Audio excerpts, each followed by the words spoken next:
क्या आप भी उन्हीं स्टूडेंट्स में से हो जो टेक्स्ट बुक्स और अपने स्टार्टअप ड्रीम्स के बीच पंसाए रहते हो? एक तरफ असाइनमेंट्स और एग्जाम्स और दूसरी तरफ अपनी बिजनेस आइडिया की एक्साइटमेंट। ये स्ट्रगल रियल है, लेकिन ये आपकी जिंदगी का फैसला नहीं करेगी। आज मैं आपको वो एग्जैक्ट स्ट्रैटेजी शेयर करूंगा जो मैंने खुद उसकी, जिनकी मदद से मैं अपनी एकेडमिक जर्नी में भी अच्छा परफॉर्म कर सका और एंटरप्रेन्योरियल वेंचर्स में भी ग्रो करता रहा, बिना एक को सैक्रिफाइस किए। सबसे पहले एक मिथ खत्म कर देते हैं। लोग कहते हैं sleep when you are dead, यानी कि सक्सेस के लिए नींद कुर्बान करनी जरूरी है। लेकिन असल में ये माइंडसेट बर्नआउट तक ले जाता है, ब्रेक थ्रूज तक नहीं।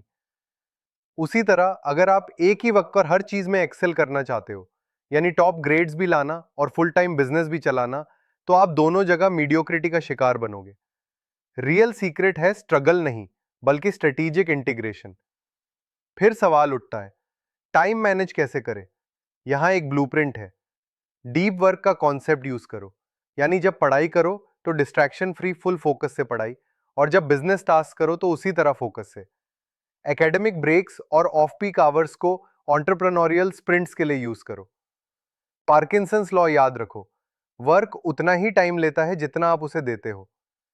इसलिए डेडलाइंस रियलिस्टिक और फर्म रखो, दोनों फील्ड्स में। अब बात करते हैं सिस्टम्स की। अगर आप स्मार्ट टूल्स और टेक्नोलॉजी का यूज नहीं करते, तो आप हमेशा ओवरवेल्म फील करोगे। प्रोजेक्ट मैनेजमेंट के लिए ट्रेलो या नोशन, नोट टेकिंग के लिए ऑब्सिडियन या एवरनोट, और टीम कम्युनिकेशन के लिए स्लैक या डिस्कॉर्ड। दोनों वर्ल्ड्स में रिपीटेटिव टास्क्स को ऑटोमेट करो, चाहे एकेडमिक रिसर्च हो या बिजनेस ऑपरेशंस। और सबसे इंपॉर्टेंट, एक स्ट्रॉन्ग सपोर्ट नेटवर्क बनाओ और समझ लो कब डेलीगेट करना है या हेल्प मांगनी है। एक और माइंडसेट शिफ्ट बहुत जरूरी है, अडेप्टेबिलिटी और प्रायोरिटाइजेशन।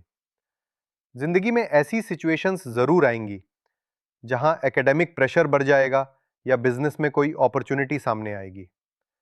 वहां पिवट करना सीखो। हर दिन अपने टास्क्स रूथलेसली प्रायोरिटाइज करो। मस्ट डू और नाइस टू डू में फर्क रखो। और फेलियर से घबराओ मत, चाहे वो एक लो टेस्ट स्कोर हो या एक फेल्ड प्रोडक्ट लॉन्च, दोनों ही लर्निंग का हिस्सा है। और फाइनली बात करते हैं लॉन्ग टर्म विजन की। अपनी एकेडमिक प्रोग्रेस और एंटरप्रेन्योरियल ग्रोथ के लिए क्लियर माइलस्टोन्स सेट करो, लेकिन साथ ही नॉन नेगोशिएबल सेल्फ केयर और डाउन टाइम शेड्यूल करो, क्योंकि बर्नआउट होने पर ना बिजनेस चलेगा ना स्टडीज। हमेशा अपने अल्टीमेट गोल्स विजुअलाइज करते रहो, क्योंकि वही आपको मोटिवेट करेंगे डुअल चैलेंजेस नेविगेट करने में।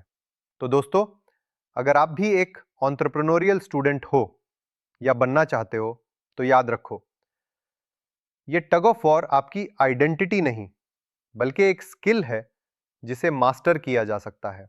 बैलेंस पॉसिबल है, बस स्ट्रगल को स्ट्रैटेजी में कन्वर्ट करना सीखो।